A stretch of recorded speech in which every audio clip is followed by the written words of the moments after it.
अस्सलाम वालेकुम रहमतुल्लाहि वबरकातुहू। कुर्बानी का जानवर जिसका सींग कटा हुआ हो, तो ये सींग कटा हुआ होना ये कुर्बानी के जानवर में ऐब है कि नहीं।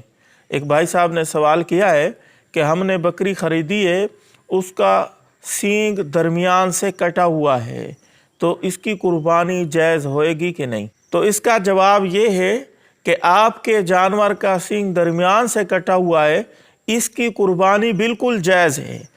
कुर्बानी के जानवर में सींग कटा हुआ ऐब उस वक़्त शुमार होगा जब जड़ से कटा हुआ हो और नीचे ज़ख़म बना हुआ हो, दिमाग के ऊपर उसका असर हो रहा हो। यानी जड़ से बिल्कुल जानवर का सींग कटा हुआ है, ज़ख़म भी है और उसका असर दिमाग पे भी पहुंच रहा है, तो ये ऐब है, इसकी कुर्बानी जायज़ नहीं होगी। अगर सींग ऊपर से तराशा गया है या दरमियान से कटा हुआ है या नुक्कर से कटा हुआ है, ये ऐब नहीं है, इसकी कुर्बानी बिल्कुल जायज़ होएगी। हो सके तो इस क्लिप को शेयर करें। अस्सलाम वालेकुम रहमतुल्लाहि व बरकातुहू।